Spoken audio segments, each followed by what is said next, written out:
आज मैं आपसे दो चीज़ें डिस्कस करूंगा। पहली चीज़ मैं आपके साथ आज बताऊंगा कि इंटरव्यू में बच्चे पास क्यों नहीं हो रहे हैं, फेल क्यों हो रहे हैं। इंटरव्यू की प्रेपरेशन का सेशन आज शुरू करते हैं जी। इंटरव्यू आपने ऐसा देना है कि आप बोलते रहें और जो इंटरव्यूअर है उसको पूछने की ज़हमत ना दें। आप मतलब वो आपसे कुछ सवाल ना पूछे, आप उसको सब कुछ बताएं। Sir though I had some weakness in my previous jobs, I can understand, I was lazy, but मैंने उसको ओवरकम किया है और इसीलिए मैं अब ग्रोथ की तरफ आ रहा हूँ और मैं आपकी कंपनी में ज्वाइन करना चाहता हूँ।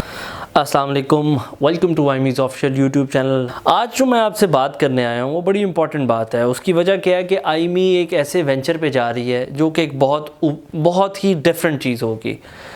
बट मेरा पॉइंट ये है कि हमने कोशिश की है कि हमें आपका फ्यूचर देखना है कि फ्यूचर को कैसे सिक्योर करें। आज मैं आपसे दो चीज़ें डिस्कस करूंगा। पहली चीज़ मैं आपके साथ आज बताऊंगा कि इंटरव्यू में बच्चे पास क्यों नहीं हो रहे हैं, फेल क्यों हो रहे हैं। इंटरव्यू की प्रेपरेशन का सेशन आज शुरू करते हैं। इंटरव्यू में क्या सवाल पूछे जाते हैं।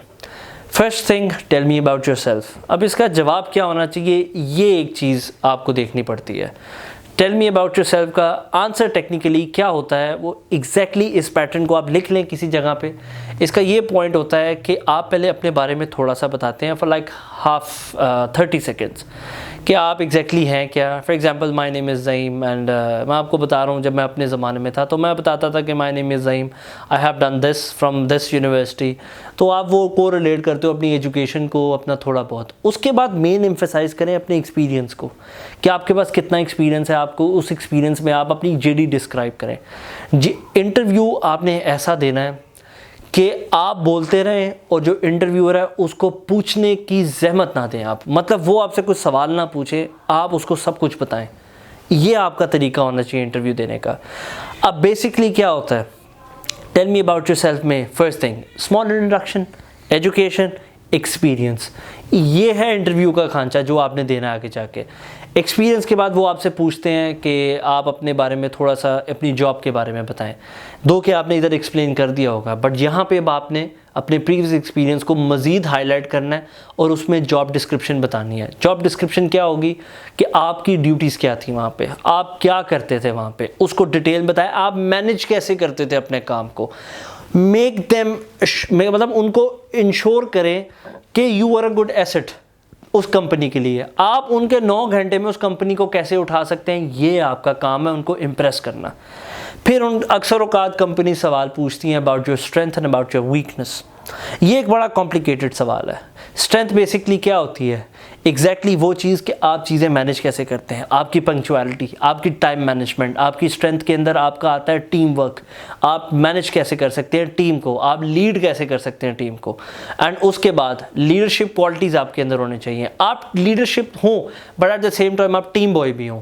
अगर आपके ऊपर कोई बॉस है तो आपने उसको आर्ग्यूमेंट को कैसे अपना रखना है, अपनी दलील कैसे रखनी है और अपनी बात कैसे मनवानी है in a very respective manner. Team मिल के चलती है। एक लीडर अगर आप बन गए वो मिला के चलता है, तो at the end of the day सबको जुड़ के चलना पड़ता है।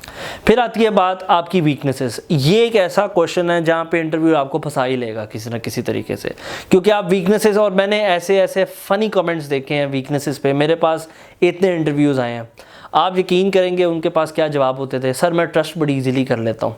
मतलब मैं तेरे ट्रस्ट का क्या करूँ भाई, मैं आपके ट्रस्ट फैक्टर को क्या करूँ। सर मेरा दिल बड़ा ईजिली टूट जाता है। I don't need these answer, these are bullshits. मुझे ये आंसर्स नहीं चाहिए। आई वॉन्ट टू नो कि आपके पास वो ऐसा एलिमेंट क्या है, वीकनेसेस में क्या क्या आ सकता है। अब मैं आपको बताता हूँ एम्प्लॉयज़ की वीकनेस में क्या आता है। I am a lazy person, ये आपकी वीकनेस है। और क्या वीकनेस हो सकती है, सर मैं टाइम पे नहीं आ पा रहा हूँ, सर मुझे स्ट्रेस बढ़ा है, सर मैं ईजीली इन्फ्लुएंस हो जाता हूँ। अब आप अपनी वीकनेसेस तो बताएं, बट उसको काउंटर आपने कैसे किया। आप इस आंसर को ऐसे करें, sir though I had some weakness in my previous jobs, I can understand, I was lazy, but मैंने उसको ओवरकम किया है और इसीलिए मैं अब ग्रोथ की तरफ आ रहा हूँ और मैं आपकी कंपनी में ज्वाइन करना चाहता हूँ। ये आंसर आपके क्वेश्चन जो वो पूछना चाह रहा है उसका लेआउट ही बदल देगा और उसको इंप्रेस करेगा। At the end of the day आपने उसको इंप्रेस करना है। And one of the main question and the last question, what are your salary expectations?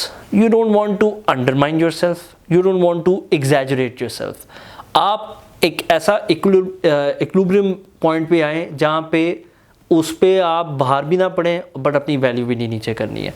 तो इस पे इसको काउंटर करने के लिए मैं जो करता था, 2 तरीके हैं। एक तरीका, सर आप 3 महीने का प्रोबेशन रख लें या 1 महीने का प्रोबेशन रख लें, सैलरी आप अपनी मर्ज़ी की दे दें, उसके बाद मुझे सैलरी की डिस्कशन कर लेंगे, पहला ऑप्शन। दूसरा, सर 1 महीना देख लेते हैं, मैं आपसे कोई पैसे चार्ज नहीं करूँगा, उसके बाद आप मुझे अपनी स्किल के हिसाब से देख लीजिएगा। इसका तीसरा सवाल, सर इसकी जॉब डिस्क्रिप्शन में देख लें, प्रीवियस कंपनी में ये मैं उठाता था and obviously I want to grow, तो मैं उससे ज़्यादा आना चाह रहा हूँ। इसके ये मेन 3 सवाल हैं। अब क्या पता कि वो इससे ज़्यादा ऑफ़र करवाना चाह रहा होता है। तो ये जो तीसरा मैंने पॉइंट बताया ना, इस पॉइंट पे आप हमेशा बॉल जो है उसके कोर्ट में डाल दें, सर आप क्या देना चाहते हैं। इससे वो आंसर आपको देगा पहले कि जी हम ये ऑफ़र करवा रहे हैं। अब फॉर एग्जांपल 50,000 बजट है कंपनी का, आप पीछे से 30 ले रहे हैं, तो it would be a good score for you. But अगर इसने 50 बोल दी और आप भी 50 ले रहे हैं पीछे से, दैट्स वेयर नेगोशिएशन स्टार्ट्स। सो हमेशा अगले को बताने दे, कंपनी के मालिक को बताने दे कि वो कितना दे सकता है, and that's where negotiation starts as an employee. Thank you so much for watching this video. I hope you like this.